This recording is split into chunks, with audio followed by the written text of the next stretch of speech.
Assalamualaikum warahmatullahi wabarakatuh. Assalamualaikum warahmatullahi wabarakatuh. Alhamdulillahirabbil alamin. Wabihi nasta'in ala umur dunya waddin. Asyhadu an la ilaha illallah wahdahu la syarika lah wa asyhadu anna sayyidana Muhammadan abduhu wa rasuluh alladziina nabiyya ba'du. Yang pertama, syukur kita kehadiran Allah Subhanahu wa taala. Pada kesempatan kali ini kita bisa bertatap muka melalui video ini. Insyaallah apa yang disampaikan dari beliau kita. Salawat dan salam yang kita perbanyak untuk kita hadiahkan kepada bahasan kita baginda Muhammad Rasulullah sallallahu alaihi wasallam. Mudah-mudahan di yaumul kiamat kita akan mendapatkan syafaat dari Rasul Allah. Amin ya rabbal alamin. Anak-anak Ustaz, pada kesempatan ini Ustaz akan membawakan satu tema tentang asbabun nuzul dan tentang masalah ayat Al-Quran tentang nasikh dan mansukh. Itu analisa. Mari kita perhatikan pengertian dari asbabun nuzul, pengertian dari nasikh dan mansukh. Yang pertama, apa yang dimaksud dengan asbabun nuzul? Asbabun nuzul itu diambil dari bahasa Arab. Asbabun nuzul dari dua kata, asbab dan nuzul. Jadi kalau kita ambil definisinya bahwa asbabun nuzul itu adalah sebab diturunkannya ayat-ayat Al-Quran oleh Allah Subhanahu wa taala disebabkan berbagai macam latar belakang atau permasalahan pada saat itu. Ibnu Taimiyah mengatakan bahwa mengetahui asbabun nuzul suatu ayat dapat sangat membantu para mufassir untuk memahami makna suatu ayat. Jadi anak-anak Ustaz, asbabun nuzul itu adalah ilmu yang mempelajari dan membahas mengenai latar belakang atau sebab sesuatu peristiwa yang menyebabkan Allah menurunkan ayat Al-Quran. Contoh, kita ambil satu contoh yang sering kita baca dan hafal dan Ustaz, yaitu surah Abasa. Bagaimana asbabun nuzul surah Abasa? Surah Abasa itu diturunkan Allah, ada asbabun nuzulnya, ada sebabnya. Kenapa asbabun nuzulnya? Itu diceritakan, diriwayatkan oleh Imam At-Tirmidzi yang bersumber dari Aisyah radhiyallahu anha, diriwayatkan pula oleh Abu Ya'la yang bersumber dari Anas, bahwa firman Allah surah Abasa itu diturunkan berkenaan dengan Abdullah ibnu Ummi Maktum. Sebab diturunkan surah Abasa. Abasa itu artinya berbuka masam. Kenapa disebut berbuka masam? Karena pada saat itu, pada ketika surah Abasa itu diturunkan, Rasulullah SAW itu didatangi oleh seorang yang buta, yaitu Ibnu Ummi Maktum. Dia ketika itu datang menjumpai Rasulullah pada saat itu menghadapi para pembesar-pembesar kaum musyrikin Quraisy. Beliau berpaling dari Ummi Maktum. Rasulullah SAW berpaling dari Ummi Maktum dan tidak memindahkan Ummi Maktum. Padahal ketika itu Ummi Maktum itu ingin menanyakan sesuatu tentang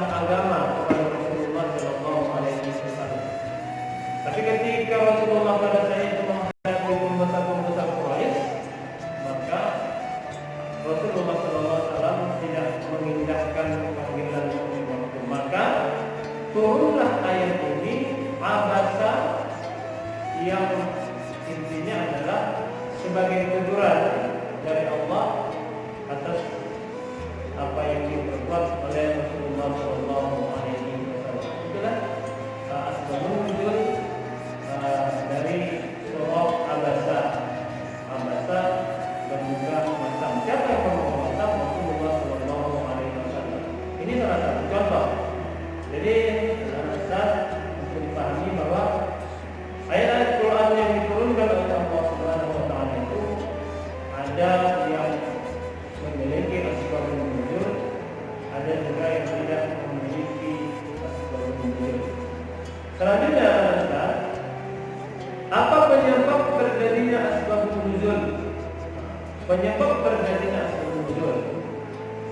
Sebab turunnya Al-Quran baik secara langsung atau tidak langsung memiliki asbab, penyebab. Kenapa pakai asbabun nuzul? Supaya ayat Al-Quran yang diturunkan oleh Allah itu sebagai fungsinya adalah untuk menjelaskan hukum pada saat peristiwa itu terjadi. Maksudnya, ketika ada suatu permasalahan yang dihadapi oleh Rasul, ketika ada suatu suatu permasalahan yang memang terjadi ketika Rasul menghadapi suatu dilema, ingin mendapatkan jawaban dari permasalahan itu, maka Allah menurunkan wahyu kepada Nabi sebagai pemecah masalah itu. Itu adalah alasannya mengapa terjadi asbabun nuzul. Anak-anak sekalian, di sini akan saya jelaskan juga bahwa turunnya Al-Quran itu dibagi menjadi dua. Yang satu tadi ada ayat Al-Quran itu memiliki asbabun nuzul. Yang kedua ada ayat-ayat Al-Quran yang tidak memiliki asbabun nuzul. Jadi ada dua macam turunnya Al-Quran.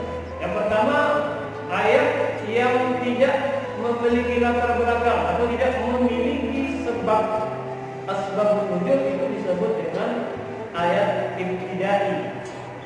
Ya, ayat-ayat Al-Quran yang tidak diturunkan Allah dengan asbabun nuzul itu disebut dengan ayat ibtidai. Yang kedua, yang menjadi pembahasan kita pada kesempatan ini yaitu ayat-ayat Al-Quran yang memiliki asbabun nuzul itu dikategorikan sebagai ayat sababi, yaitu ayat yang turunnya didahului oleh sebab yang melatar belakangi turunnya ayat-ayat Al-Quran. Sebagai contoh dari surah Abasa yang sering kita hafalkan, yang sering kita hafalkan di sejak kita belajar. Jadi anak-anak itu tentang asbabun nuzul, bagaimana kita bisa mendapat pemahaman yang lebih rinci tentang hukum itu bisa kita lihat dari asbabun nuzul dari ayat-ayat yang diturunkan oleh Allah Subhanahu wa taala. Yang kedua, oke, anak-anak, yang kedua masih juga menyambung dari asbabun nuzul tadi. Yang kedua adalah tentang ayat-ayat Al-Quran nasikh dan mansukh. Jadi anak-anak, yang pertama kita pahami apa itu nasikh mansukh. Ada yang sudah paham apa nasikh mansukh? Belum ada ya. Jadi saya akan perkenalkan nasikh mansukh itu apa. Dan ini mungkin barang baru mungkin sama anak-anak tolong dipahami apa itu nasikh mansukh. Karena apa? Di dalam Al-Quran memang ada ayat-ayat Al-Quran tentang nasikh dan mansukh. Jadi anak-anak, yang pertama pengertian nasikh mansukh yaitu ada dua kata, nasikh dan mansukh. Ini bukan dua kata yang disatukan, tapi dia masing-masing berdiri sendiri. Ada nasikh, ada mansukh.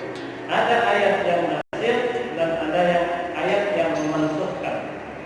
Jadi pengertiannya adalah yang pertama nasikh artinya dengan dalil syarat yang datang kemudian.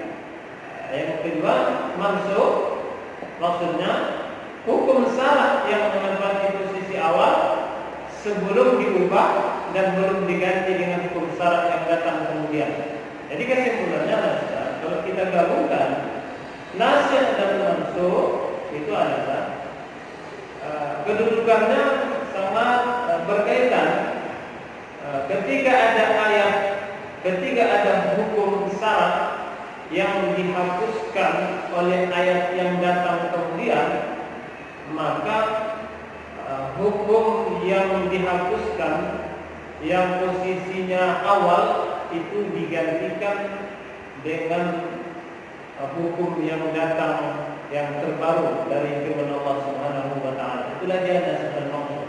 Maksudnya menghapuskan suatu hukum syarat dengan dalil syarat yang datang kemudian. Maksudnya ada hukum syarat nas Al-Quran, ketika ada nas Al-Quran datang terbaru akan menghapuskan nas syarat yang pertama tadi, maka yang berlaku adalah hukum nas yang datang belakangan kemudian. Itu yang menjadi nasikh. Mansukh itu adalah yang menempati posisi awal yang digantikan. Nasikh itu menggantikan, mansukh itu yang digantikan. Ya, saudara sekalian. Apa manfaat nasikh mansukh? Manfaatnya itu ada dua. Manfaat mempelajari, kita dan mempelajari nasikh dan mansukh itu tidak Al-Quran secara terperinci ada manfaatnya. Yang pertama, manfaatnya itu untuk memelihara kepentingan hamba dan kemaslahatan hamba, memelihara kepentingan hamba. Maksudnya apa? Supaya kepentingan kita itu bisa kita sesuaikan dengan ayat-ayat Al-Quran yang datang di kemudian. Yang kedua, manfaatnya cobaan bagi orang-orang mukallaf untuk mengikuti atau tidak. Cobaan bagi kita yang mukallaf, yang sudah memiliki akal dan akal pikiran, untuk kita bisa tidak mengikuti itu karena ada dua hukum tadi yang saling hapus dan dihapus. Maka mana yang kita ikut, kita akan diuji di sana. Mana yang tidak akan ikut. Itu ya manfaat nasikh dan mansukh. Contoh nasikh dan mansukh yaitu dalam surah Al-Mujadilah ayat 12 dan nasikhnya itu ayat yang ke-13 dihapuskan dengan ayat yang datang sebelumnya, yaitu ayat yang ke-13. Kata firman Allah di sini Ustaz menampilkan terjemahnya saja. Coba anak-anak Ustaz lihat aja di Al-Quran surah Al-Mujadilah. Contohnya, Ustaz bacakan artinya supaya kita pahami. Artinya itu, hai orang-orang yang beriman, apabila kamu mengadakan pembicaraan khusus dengan Rasul, hendaklah kamu mengeluarkan sedekah kepada orang miskin sebelum pembicaraan itu. Yang demikian itu adalah lebih baik bagimu dan lebih bersih. Jika kamu tidak memperoleh yang akan disedekahkan, maka sesungguhnya Allah Maha Pengampun lagi Maha Penyayang. Dinasikhkan oleh ayat yang ke-13. Maksudnya ayat ini menunjukkan kewajiban sedekah yang ayat 12 tadi menunjukkan kewajiban sedekah bagi yang mampu. Itu sebelum berbisik dengan Rasul. Kemudian ayat ini dimansukhkan pada ayat berikutnya yang menghapuskan kewajiban tersebut. Jadi tidak wajib sedekah itu ketika tidak wajib bersedekah sebelum berbisik dengan Rasul itu ketika diturunkan Allah ayat yang ke-13-nya, yang artinya apakah kamu takut akan menjadi miskin karena kamu memberikan sedekah sebelum pembicaraan dengan Rasul? Maka jika kamu tidak memperbuatnya dan Allah tidak memberitahu kepadamu, maka dirikanlah salat, tunaikanlah zakat dan taatlah kepada Allah dan Rasulnya, dan Allah Maha mengetahui apa yang kamu kerjakan. Ini Contoh lain yang bisa sederhana yang bisa kita pahami sekarang adalah bahwa ada ayat Al-Quran yang memerintahkan kepada Rasul, "Fawalli wajhaka shatral masjidil haram." Arahkanlah wajahmu ke Masjidil Haram. Sebelum kita mempunyai kewajiban untuk salat beribadah kepada Allah itu menghadap Masjidil Haram, maka sebelumnya itu umat Islam salat menghadap itu ke Baitul Maqdis Palestina. Tapi itu telah dimansuhkan oleh ayat Allah, dibatalkan oleh ayat Allah menjadi kiblat itu Baitul Maqdis ketika Allah turunkan "Fawalli wajhaka shatral masjidil haram." Maka arahkanlah mukamu ke Masjidil Haram. Jadi yang ke arah kiblat kita tadi ke Masjidil Aqsa yang di Palestina terhapus ketika Allah menurunkan ayat ini Al-Baqarah. Sekian anak-anak sekalian, itu tentang nasib dan mansub. Jadi anak-anak, untuk pemahaman yang sedikit ini mudah-mudahan terutama tentang nasib dan mansub, cobalah anak-anak coba untuk lebih mendalami, cari literasi tentang ayat-ayat nasib dan mansub, pengertian dan makna yang sebenarnya, karena melalui pertemuan kita ini tidak bisa memiliki waktu yang banyak, ya. Mudah-mudahan anak-anak Ustaz bisa mempelajarinya lebih dalam lagi. Kalau untuk asbabun nuzul, Ustaz yakin anak-anak Ustaz lebih paham dan bisa memahami tentang makna asbabun nuzul. Yang jadi masalah adalah kita itu kadang-kadang tidak tahu asbabun nuzul surah itu aja. Tapi kalau masalah apa yang asbabun nuzul itu anak-anak Ustaz mungkin sudah memahami. Jadi anak-anak Ustaz, kesimpulan dari itu, coba anak-anak Ustaz kerjakan ada 3 soal ini yang Ustaz bisa buatkan, coba dikerjakan, dicari apa jawabannya dari yang telah Ustaz sampaikan. Demikian saja pertemuan kita pada video pendek ini. Mudah-mudahan bermanfaat untuk kita semua. Pada acara sanlat kita 1441 Hijrah ini, mudah-mudahan walaupun dalam situasi kondisi belajar di rumah, belajar dari ceramah di rumah, jadi mudah-mudahan kita diselamatkan Allah, menjadi Allah dalam situasi pandemi COVID-19 ini. Mudah-mudahan juga puasa kita dan juga lebaran kita juga bisa kita rayakan